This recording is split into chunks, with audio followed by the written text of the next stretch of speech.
Hello दोस्तों, मेरा नाम है विभव और आज की इस वीडियो में दोस्तों हम लोग सॉल्व करने वाले हैं एक प्रैक्टिस पेपर को। तो दोस्तों ये जो क्वेश्चन पेपर है ये एक्चुअली 2023 का बोर्ड एग्जाम का फिजिकल एजुकेशन का पेपर है। और दोस्तों ये चीज़ आपको पता होगी कि 2022 टू 23 वाला जो सेशन था उसमें जो फिजिकल एजुकेशन का सिलेबस था और जो अभी का जो सिलेबस है 2023 टू 24 का वो ऑलमोस्ट सेम ही है। तो दोस्तों जो पिछले साल का बोर्ड एग्ज़ाम का पेपर है उसको दोस्तों अगर हम सॉल्व करें तो दोस्तों ये चीज़ हमारे बोर्ड एग्ज़ाम के लिए काफ़ी ज़्यादा हेल्पफुल रहेगी। तो दोस्तों आज की इस वीडियो में हम इस पूरे क्वेश्चन पेपर को सॉल्व करने वाले हैं और ये वीडियो आपके बोर्ड एग्ज़ाम 2024 के लिए काफ़ी ज़्यादा हेल्पफुल रहने वाली है। विदाउट वेस्टिंग एनी टाइम हम स्टार्ट करते हैं इस वीडियो को। तो दोस्तों जैसे कि आप देख पा रहे हैं ये फिजिकल एजुकेशन का बोर्ड एग्ज़ाम का पेपर है। यहाँ पर दोस्तों लिखा हुआ है मैक्सिमम मार्क्स है 70 और टाइम अलाउड है 3 आवर्स। मतलब दोस्तों हमें 3 घंटे में इस पूरे पेपर को सॉल्व करना है। 70 मार्क्स का ये पूरा पेपर है। तो दोस्तों इस पेपर को सॉल्व करने से पहले सबसे पहले हम इसके जर्नल इंस्ट्रक्शंस को पढ़ लेते हैं। सबसे पहला इसमें इंस्ट्रक्शन हमें दिया गया है the question paper consist of 5 section and 37 questions. मतलब दोस्तों इस पूरे पेपर में 37 क्वेश्चंस है और वो सभी क्वेश्चंस 5 अलग अलग सेक्शंस में बटे हुए हैं। सेकंड इंस्ट्रक्शन हमें दिया गया है सेक्शन नंबर ए में question number 1 to question number 18 तक के क्वेश्चंस आते हैं, सभी 1 मार्कर्स क्वेश्चंस हैं। थर्ड इसमें इंस्ट्रक्शन हमें दिया गया है सेक्शन बी में 19 टू 24 तक के क्वेश्चंस आते हैं, 2 मार्क्स के क्वेश्चंस हैं सभी। उसके बाद फोर्थ हमारे पास इंस्ट्रक्शन दिया गया है सेक्शन सी में क्वेश्चन नंबर 25 से क्वेश्चन नंबर 30 तक के क्वेश्चंस आते हैं, सभी 3 मार्क्स के क्वेश्चंस हैं। फिफ्थ इंस्ट्रक्शन हमें दिया गया है सेक्शन नंबर डी में क्वेश्चन नंबर 31 से क्वेश्चन नंबर 33 तक के क्वेश्चंस आते हैं, सभी 4 मार्क्स के क्वेश्चंस हैं। उसके बाद यहाँ पर लास्ट इंस्ट्रक्शन दिया गया है सेक्शन ई जो है दोस्तों हमारा, इसमें क्वेश्चन नंबर 34 से क्वेश्चन नंबर 37 तक के क्वेश्चंस आते हैं, सभी 5 मार्क्स के क्वेश्चंस हैं। तो चलिए दोस्तों हम स्टार्ट करते हैं सेक्शन नंबर ए से इस पेपर को सॉल्व करना।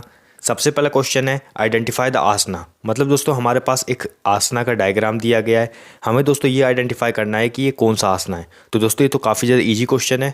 आसना का डायग्राम देखते ही हमें पता चल रहा है कि ये है हमारा भुजंग आसना। तो इसलिए दोस्तों यहाँ पर जो ऑप्शन नंबर ए है वो यहाँ पे करेक्ट आंसर हो जाएगा। उसके बाद दोस्तों यहाँ पर एक विजुअली इंपेयर्ड कैंडिडेट्स के लिए भी क्वेश्चन है।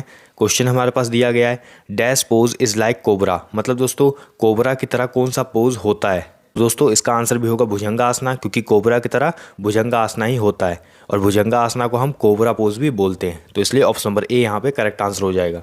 नेक्स्ट क्वेश्चन दोस्तों हमारा traits like sadness, mood swings and emotional instability are related with dash. मतलब दोस्तों sadness, mood swings, emotional instability ये सभी ट्रेड्स किसके रिलेटेड है। तो दोस्तों ये सभी ट्रेड्स जो है ये न्यूरोटिसिज्म के ट्रेड्स हैं। तो इसलिए दोस्तों यहाँ पर जो ऑप्शन नंबर डी है वो यहाँ पे करेक्ट आंसर हो जाएगा।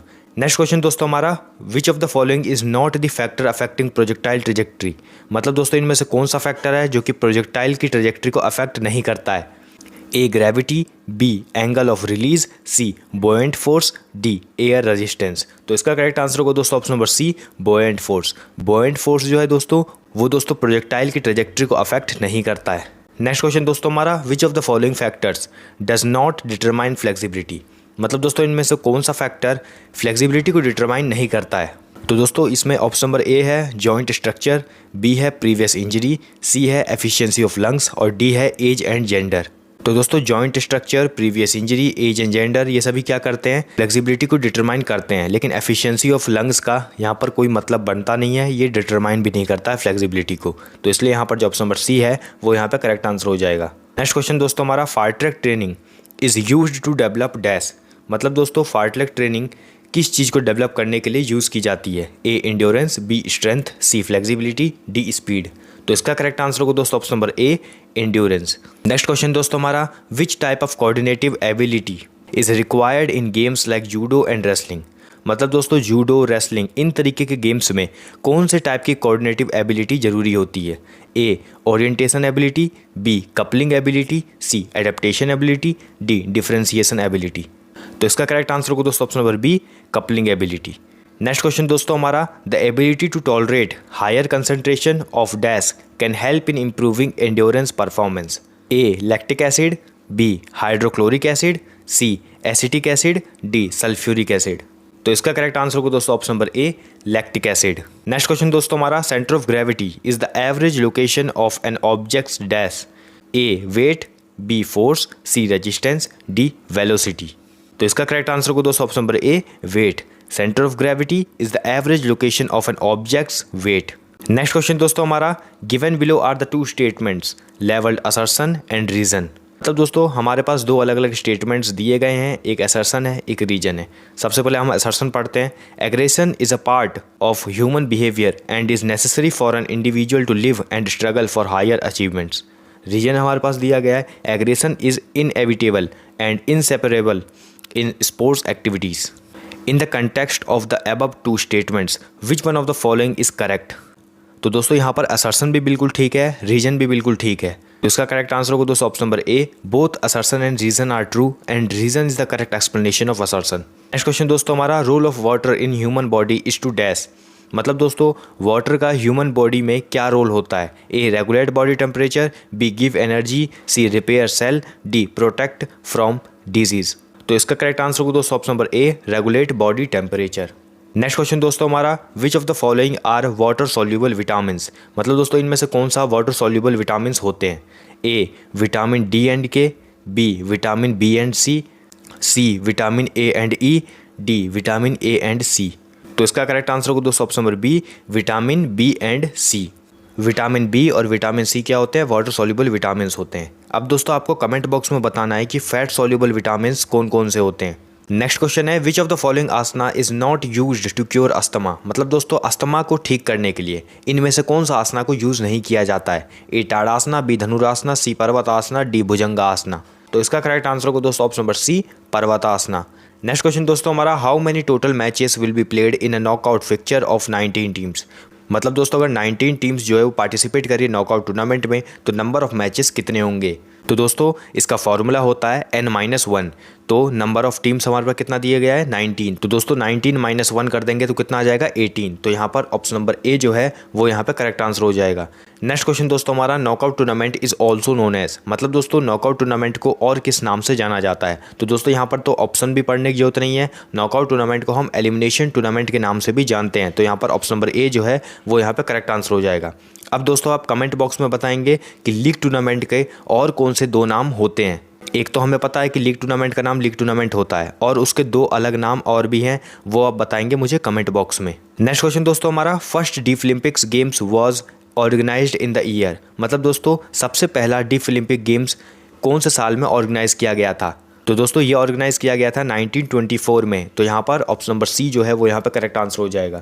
नेक्स्ट क्वेश्चन दोस्तों हमारा, जो कि एक मैच द फॉलोइंग का क्वेश्चन है। यहाँ पर हमारे पास दो अलग अलग लिस्ट दी गई है, लिस्ट 1 लिस्ट 2। लिस्ट 1 में हमारे पास दिया गया है नॉकनी या फिर जेनुवेल्गम, काइफोसिस, लॉर्डोसिस, बोलेक्स। और लिस्ट 2 में हमारे पास दिया गया है increase acceleration of backward curve, wide gap between the knees when standing with feet together, knees touch each other in normal standing position, inward curvature of the spine। हमें इन्हें match करना है। तो दोस्तों नॉकनी या फिर जेनुवेल्गम तो हमें पता है क्या होता है, knees touch each other in normal standing position. Kyphosis क्या होगा, काइफोसिस होगा increase acceleration of the backward curve. Lordosis क्या होगा, inward curvature of the spine. और बोलेक्स क्या होगा, wide gap between the knees when standing with feet together. तो यहाँ पर दोस्तों जो ऑप्शन नंबर ए है वो यहाँ पे करेक्ट आंसर हो जाएगा। नेक्स्ट क्वेश्चन दोस्तों हमारा, जो कि एक मैच द फॉलोइंग का क्वेश्चन है। यहाँ पर हमारे पास दो अलग अलग लिस्ट दी गई है, लिस्ट 1 लिस्ट 2। लिस्ट 1 में हमारे पास दिया गया है plate tapping test, pushup, partial curl up, modified pushup. List 2 में हमारे पास दिया गया है upper body strength and endurance of boys, speed and coordination of limb movement, upper body strength endurance of girls, abdominal strength. हमें इन्हें match करना है। तो दोस्तों प्लेट टैपिंग टेस्ट का हो जाएगा speed and coordination of limb movement, pushup का हो जाएगा upper body strength endurance of boys, partial curl up का हो जाएगा एब्डोमिनल स्ट्रेंथ, और मॉडिफाइड पुशअप का हो जाएगा upper body strength endurance of girls. उसका करेक्ट आंसर होगा दोस्तों option number A. Next question दोस्तों हमारा, मिनार्क इज रिलेटेड टू। मतलब दोस्तों मिनार्क किस चीज़ के रिलेटेड है। तो इसका करेक्ट आंसर होगा दोस्तों option number B, beginning of menstrual period in women.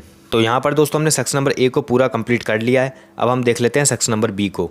तो सेक्शन नंबर बी में दोस्तों यहाँ पर हमारे पास ऊपर लिखा हुआ है बॉक्स में अटेम्प्ट एनी 5 क्वेश्चंस, मतलब दोस्तों यहाँ पर हमारे पास 6 क्वेश्चंस दिए गए हैं, हमें किन्हीं भी 5 क्वेश्चंस को हमें यहाँ पर सॉल्व करना है। क्वेश्चन नंबर 19 हमारे पास दिया गया है, briefly explain any 2 factors determining endurance. मतलब दोस्तों हमें कोई भी 2 फैक्टर जो कि इंड्योरेंस को डिटरमाइन करते हैं उसको हमें ब्रीफली एक्सप्लेन करना है, मतलब शॉर्ट में एक्सप्लेन करना है। उसके बाद दोस्तों यहाँ पर क्वेश्चन नंबर 20 है, what do you understand by goal setting. Goal setting क्या होता है उसको आप यहाँ पर लिख सकते हैं। नेक्स्ट क्वेश्चन है, define flexibility and list down it's type. मतलब दोस्तों फ्लेक्सिबिलिटी क्या होता है उसे हमें डिफाइन करना है और उसके टाइप्स क्या होते हैं वो हमें लिखने पड़ेंगे। नेक्स्ट क्वेश्चन है, इलूसिडेट एनी 4 टाइप्स ऑफ फ्रैक्चर्स। मतलब दोस्तों हमें कोई भी 4 टाइप ऑफ फ्रैक्चर्स को यहाँ पे क्या लिखना है, एक्सप्लेन करना है। नेक्स्ट क्वेश्चन है, what is BMI, calculate BMI of a child whose weight is 72 kg and height 1.68 metres. मतलब दोस्तों यहाँ पर हमें क्या करना है, हमें यहाँ पर BMI कैलकुलेट करना है। हमें इससे पहले हमें ये भी एक्सप्लेन करना है कि BMI होता क्या है। तो BMI क्या होता है वो हम लिख देंगे। उसके बाद यहाँ पर हमें BMI को कैलकुलेट करके दिखाना है एक चाइल्ड का जिसका वेट है 72 kg और हाइट है 1.68 मीटर्स। इसका सॉल्यूशन आपके स्क्रीन पे आ रहा है, इस तरीके से आप सॉल्व इसको कर सकते हैं। Differentiate between macro and micro nutrients. Macro nutrients क्या होते हैं, माइक्रो न्यूट्रिएंट्स क्या होते हैं, इनके बीच में डिफ्रेंशिएशन हमें करनी है। 2 मार्क्स का क्वेश्चन है। Section number C। Section number C में हमारे पास ब्रैकेट में भी एक चीज़ लिखी हुई है, क्या लिखा हुआ है, अटेम्प्ट एनी 5 क्वेश्चंस। यहाँ पर भी हमारे पास 6 क्वेश्चंस दिए हुए हैं, इनमें से हमें 5 क्वेश्चंस को अटेम्प्ट करना है। क्वेश्चन नंबर 25 है, participation in physical activities is advantageous for children with special need, briefly explain any 6 advantages. दोस्तों फिजिकल एक्टिविटीज़ में अगर CWSN वाले बच्चे मतलब दिव्यांग बच्चे पार्टिसिपेट करते हैं तो उससे उन्हें क्या क्या एडवांटेजेस देखने के लिए मिलते हैं। कोई भी हमें 6 एडवांटेजेस यहाँ पर एक्सप्लेन करने हैं। 3 मार्क्स का क्वेश्चन है। नेक्स्ट क्वेश्चन है, write the functions of vitamin D and vitamin K and mention their sources. मतलब दोस्तों विटामिन D के क्या फंक्शंस होते हैं वो हमें लिखना है, विटामिन K के क्या फंक्शंस होते हैं वो हमें लिखना है, उनके सोर्सेज क्या हैं, विटामिन D के क्या सोर्सेज हैं, विटामिन K के क्या सोर्सेज हैं, ये चीज़ हमें यहाँ पर लिखनी पड़ेगी। नेक्स्ट क्वेश्चन है, briefly explain the functions of directing and controlling to organise sports event. मतलब दोस्तों डायरेक्टिंग वाला जो फंक्शन हमने पढ़ा था उसे हमें एक्सप्लेन करना है, कंट्रोलिंग वाला जो हमने फंक्शन पढ़ा था उसे भी हमें एक्सप्लेन करना है। नेक्स्ट क्वेश्चन है, how can we enhance the sports performance with the help of self talk and self esteem, explain. मतलब दोस्तों सेल्फ टॉक और सेल्फ स्टीम के हेल्प से हम अपने स्पोर्ट्स परफॉर्मेंस को किस तरीके से इन्हेंस कर सकते हैं, ये चीज़ हमें यहाँ पर एक्सप्लेन करनी है। नेक्स्ट क्वेश्चन है, elucidate any 6 effects of exercise on muscular system. मतलब दोस्तों कोई भी 6 इफेक्ट्स हमें लिखने हैं एक्सरसाइज के जो कि मस्कुलर सिस्टम पे होते हैं। नेक्स्ट क्वेश्चन है, what do you understand by round shoulders deformity, suggest any 4 corrective measures for round shoulders. मतलब दोस्तों राउंड शोल्डर्स डिफॉर्मिटी क्या होती है उससे हम क्या समझते हैं ये हमें लिखना पड़ेगा। कोई भी 4 करेक्टिव मेजर्स हमें लिखने हैं जिससे हम राउंड शोल्डर्स को ठीक कर सकते हैं। तो वहाँ पर दोस्तों हमने सेक्शन नंबर C को सॉल्व कर लिया है। अब यहाँ पर है दोस्तों हमारा section number D। Section number D में क्वेश्चन नंबर 31 हमारे पास दिया गया है। सबसे पहले तो हमारे पास एक पिक्चर दिया गया है, उसका डायग्राम दिया हुआ है। उसके बाद दोस्तों नीचे हमसे कुछ क्वेश्चंस पूछे गए हैं। On the basis of above picture answer the following questions. सबसे पहला क्वेश्चन है, which method is shown in the picture to draw picture in league tournament. मतलब दोस्तों ऊपर दिए गए डायग्राम में लीग टूर्नामेंट के कौन से टाइप ऑफ पिक्चर को दिखाया गया है, तो ये है दोस्तों हमारा स्टेयरकेस मेथड। नेक्स्ट क्वेश्चन है, what is the formula to calculate number of matches. मतलब दोस्तों लीग टूर्नामेंट में नंबर ऑफ मैचेस को कैलकुलेट करने का क्या फॉर्मूला होता है। तो दोस्तों लीग टूर्नामेंट में नंबर ऑफ मैचेस को कैलकुलेट करने का फॉर्मूला होता है n ब्रैकेट में n-1/2। क्वेश्चन दोस्तों हमारा, इन लीग और round robin tournament winner will decide on the basis of dash. मतलब दोस्तों लीग या फिर राउंड रॉबिन टूर्नामेंट में विनर हम किस बेसिस पे डिसाइड कर सकते हैं। तो दोस्तों हम विनर को डिसाइड कर सकते हैं कि सभी टीम्स ने कितने कितने पॉइंट्स स्कोर किए हैं उसके बेसिस पे, या फिर दोस्तों किस टीम्स ने कितने नंबर ऑफ मैचेस जीते हैं उसके बेसिस पे, अमेरिकन मेथड के बेसिस पे, ब्रिटिश मेथड के बेसिस पे हम विनर को डिसाइड कर सकते हैं। नेक्स्ट क्वेश्चन है, if 7 teams participate in a league tournament dash number of matches will be played. इसका भी सॉल्यूशन दोस्तों आपको स्क्रीन पे आ रहा है, इस तरीके से आप सॉल्व कर सकते हैं और यहाँ पर टोटल 21 मैचेस खेले जाएंगे। उसके बाद दोस्तों यहाँ पर विजुअली इम्पेयर्ड कैंडिडेट्स के लिए भी क्वेश्चन पूछा गया है जिसमें हमारे पास दिया गया है, explain the responsibilities of any 4 committees required to organise a sports event. मतलब दोस्तों हमें कोई भी 4 कमिटीज़ की क्या रिस्पॉन्सिबिलिटीज़ होती है उसको हमें एक्सप्लेन करना है जिससे कोई भी स्पोर्ट्स इवेंट को ऑर्गेनाइज किया जा सकता है। नेक्स्ट क्वेश्चन है question number 32, study the pictures given below. मतलब दोस्तों नीचे हमारे पास 2 अलग अलग पिक्चर्स दिए गए हैं, स्टेशनरी बॉल और moving ball. Based on your above study and your knowledge answer the following questions. सबसे पहला क्वेश्चन है which law of motion will be applied to initiate motion of the ball as depicted in the illustration A. तो इसका correct answer होगा law of inertia. Next question है in illustration B which force is acting upon the ball to slow it down. तो इसका correct answer होगा दोस्तों friction, friction force यहाँ पर लगेगा। क्वेश्चन है which law of motion will determine the quality of bounce. तो इसका करेक्ट आंसर होगा दोस्तों थर्ड लॉ ऑफ मोशन, या फिर जिसको हम law of action and reaction बोलते हैं। लास्ट क्वेश्चन है dash of an object directly depends upon the mass of the object and net force applied on it. तो यहाँ पर आंसर होगा दोस्तों acceleration. Acceleration of an object directly depends upon the mass of the object and net force applied on it. उसके बाद दोस्तों इसके और में एक और क्वेश्चन दिया गया है when a cricket ball is moving with a certain velocity the player has to apply retarding force to bring the ball at rest in his hands which Newton's law is applied in this illustration. तो दोस्तों इस illustration में Newton का second law ही लगता है, जिसे हम law of acceleration भी बोलते हैं। उसके बाद दोस्तों यहाँ पर एक विजुअली इम्पेयर्ड कैंडिडेट्स के लिए भी क्वेश्चन दिया गया है by giving suitable examples from sports explain any two Newton's law of motion in detail. मतलब दोस्तों हमें कुछ सुटेबल एग्जांपल्स भी यहाँ पर एक्सप्लेन करने हैं और कोई भी न्यूटन के लॉज को एक्सप्लेन करना है यहाँ पर। नेक्स्ट क्वेश्चन है question number 33 in relation to the pictures answer the following questions. मतलब दोस्तों हमारे पास 3 पिक्चर्स दिए गए हैं, इसके रिलेटेड हमसे कुछ क्वेश्चंस भी पूछे गए हैं, उसके हमें आंसर्स देने हैं। सबसे पहला क्वेश्चन है logo shown in the picture dash refer to special Olympic. मतलब दोस्तों हमारे पास पिक्चर ए, बी और सी दिया गया है, इनमें से कौन सा पिक्चर स्पेशल ओलंपिक का है। दोस्तों यहाँ पर जो पिक्चर सी है वो स्पेशल ओलंपिक का पिक्चर है। नेक्स्ट क्वेश्चन है who was the founder of special Olympic. Special Olympic के फाउंडर किन्हें कहा जाता है। तो दोस्तों स्पेशल ओलंपिक के फाउंडर कहा जाता है यूनिस कैनेडी श्राइवर को। नेक्स्ट क्वेश्चन है according to figure B the hand shapes of okay good and great that overlap each other in a circle represent the original sign for dash. तो ये represent करता है Deaflympics को। Next question है how many countries participated in the first Paralympic games in Rome Italy in 1960। मतलब दोस्तों जो सबसे पहला पैरालंपिक गेम्स हुआ था रोम में इटली में 1960 में, वहाँ पर टोटल कितनी कंट्रीज़ ने पार्टिसिपेट किया था। तो वहाँ पर दोस्तों टोटल 23 कंट्रीज़ ने पार्टिसिपेट किया था। इसके और में एक और क्वेश्चन है the motto of Paralympics is. Paralympics का क्या मोटो होता है वो हमें यहाँ पर लिखना है। तो पैरालंपिक का मोटो होता है स्पिरिट इन मोशन। उसके बाद दोस्तों यहाँ पर विजुअली इम्पेयर्ड कैंडिडेट्स के लिए क्वेश्चन दिया गया है explain any 4 strategies to make physical activities accessible for children with special needs. मतलब दोस्तों यहाँ पर हमें कोई भी 4 स्ट्रेटजीज को एक्सप्लेन करना है to make physical activities accessible for children with special needs. यहाँ पर दोस्तों हमने सेक्शन नंबर डी को पूरा अच्छे से सॉल्व कर लिया है। अब यहाँ पर आ गया है हमारा सेक्शन नंबर ई, लास्ट सेक्शन है दोस्तों ये हमारा। यहाँ पर हमारे पास 4 क्वेश्चंस दिए गए हैं, इनमें से कोई भी 3 क्वेश्चंस को हमें अटेम्प्ट करना है। क्वेश्चन नंबर 34 है list down any 4 asanas used for prevention of hypertension explain the procedure and contraindications of any one of them with help of a stick diagram. मतलब दोस्तों यहाँ पर कोई भी हमें 4 आसनास को लिखना है जो कि दोस्तों हाइपरटेंशन को ठीक करने में काफ़ी ज़्यादा हेल्पफुल होते हैं। उसके बाद दोस्तों उनमें से किसी भी एक आसना का हमें प्रोसीजर लिखना है, कॉन्ट्राइंडिकेशंस लिखने हैं, बेनिफिट लिखने हैं, उनका स्टिक डायग्राम भी बनाना है। तो दोस्तों यहाँ पर स्टिक डायग्राम बोला गया है कि बनाना ही है। तो स्टिक डायग्राम अगर आपको नहीं आता है तो हमने दोस्तों लेटेस्ट सिलेबस के अकॉर्डिंग स्टिक डायग्राम की वीडियो बनाई हुई है। डिस्क्रिप्शन बॉक्स में आपको लिंक दिया हुआ है, आप उस लिंक पे क्लिक कीजिए, उस वीडियो को देखिए, आपको स्टिक डायग्राम अच्छे से बनाना आ जाएगा, किस तरीके से हम अलग अलग आसनास के स्टिक डायग्राम को बना सकते हैं। नेक्स्ट क्वेश्चन है what is the purpose of Rikli and Jones fitness test explain the procedure of its any 2 test items in detail. मतलब दोस्तों Rikli and Jones fitness test जो होता है उसका क्या पर्पस होता है वो हमें लिखना है। उसके बाद दोस्तों हमें कोई भी 2 टेस्ट को डिटेल में लिखने हैं, उसके प्रोसीजर, इक्विपमेंट रिक्वायर्ड, पर्पस, इन सभी चीज़ों को हमें यहाँ पर लिखना पड़ेगा। नेक्स्ट क्वेश्चन है define strength and explain any 2 methods to develop it.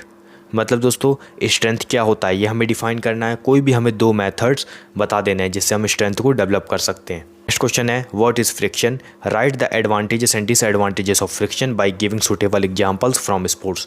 Friction क्या होता है ये हमें एक्सप्लेन करना है, हमें एडवांटेजेस लिखने हैं, डिसएडवांटेजेस लिखने हैं, साथ ही साथ हमें कुछ सुटेबल एग्जांपल्स भी बताने हैं स्पोर्ट्स से। तो यहाँ पर दोस्तों हमने इस पेपर को अच्छे से सॉल्व कर लिया है।